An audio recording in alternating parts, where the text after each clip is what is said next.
ಹೇಳು ರಾಣಿ. ಥ್ಯಾಂಕ್ಸ್ ರಾಜ. ಯಾಕೆ? Madam wedding anniversary ಅಂತ ನಂಗೆ ತಿಳಿಸಿ ಅವ್ರಿಗೆ ಫಸ್ಟ್ ವಿಶ್ ಮಾಡೋಕ್ಕೆ ಅವಕಾಶ ಮಾಡಿಕೊಟ್ಟಿಯಲ್ಲ, ಅದಕ್ಕೆ. ಹಾಗಾದ್ರೆ ನಾನು ನಿಂಗೆ ಥ್ಯಾಂಕ್ಸ್ ಹೇಳಬೇಕು. ಯಾಕೆ? ಅಂಕಲ್ ವೆಡ್ಡಿಂಗ್ ಡೇನು ನಾಳೆ ಅಂತ ಹೇಳಿ ನನಗೂ ವಿಶ್ ಮಾಡಕ್ಕೆ ಅವಕಾಶ ಮಾಡಿಕೊಟ್ಟಿಯಲ್ಲ, ಅದಕ್ಕೆ. ತರ್ಲೆ, ಜೊತೆಗೆ ಬುದ್ಧಿವಂತ ಕೂಡ. ಅಂದಾಗೆ ರಾಣಿ, ನಾಳೆ ನನ್ನ ಜೊತೆ ಹೊರಗಡೆ ಬರ್ತೀಯಾ? ಯಾಕೆ? ಅದು ನಾಳೆ ಅತ್ತೆ ವೆಡ್ಡಿಂಗ್ ಡೇ ಅಲ್ವಾ, ಆ ಸೆಲೆಬ್ರೇಷನ್ಗೆ ನಿನಗೆ ಟ್ರೀಟ್ ಕೊಡ್ಸೋಣ ಅಂತ.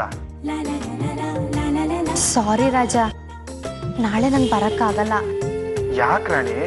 ನಾಳೆ ರಾಮನ್ ಗುಡಿಗೆ ಹೋಗಿ ಅಪ್ಪನ ಹೆಸರಲ್ಲಿ ಅರ್ಚನೆ ಮಾಡಿಸಿ ಹಾಗೆ ಅವ್ರಿಗೆ ಇಷ್ಟವಾಗಿ ಸ್ವೀಟ್ ಮಾಡಿ ನಾಳೆ ಪೂರ್ತಿ ಅವ್ರ ಜೊತೆಲೇ ಇರೋಣ ಅಂತ ಡಿಸೈಡ್ ಮಾಡಿದ್ದೀನಿ. ಬೇಕಿದ್ರೆ ನಾನು ನಿನಗೆ ಇನ್ನೊಂದು ದಿನ ಸಿಗ್ತೀನಿ. ಹೌದಾ? ಪರವಾಗಿಲ್ಲ ಬಿಡು. ಅಯ್ಯೋ, ಇವ್ ನನ್ನ ಮೀಟ್ ಮಾಡಕ್ ಫೋರ್ಸ್ ಮಾಡ್ತಾನೆ ಅನ್ಕೊಂಡ್ರೆ ಇವನು ಹಾಗೆ ಸುಮ್ಮನಾಗ್ಬಿಟ್ನಲ್ಲ.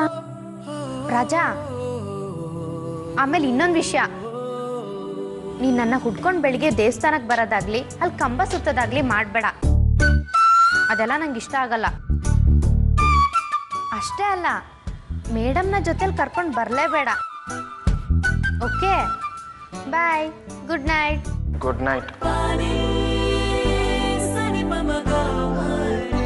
ನಾನು ಹೀಗೆ ಹೇಳಿದ್ರೆ ನೀನು ನಾಳೆ ಅಲ್ಲಿಗೆ ಬಂದೇ ಬರ್ತೀಯ ಅಂತ ನಂಗೆ ಚೆನ್ನಾಗಿ ಗೊತ್ತು. ಇವಳು ಯಾಕೆ ಮಾತ್ಗೂ ಬರ್ಬೇಡ ಅಂತಿದ್ದಾಳೆ? ಅಂದ್ರೆ ಇಂಡೈರೆಕ್ಟ್ ಆಗಿ ಬಾ ಅಂತ ಕರೀತಿದ್ದಾಳ. ರಾಣಿ, ಭಾರಿ ಇದೆಯಾ ನೀನು.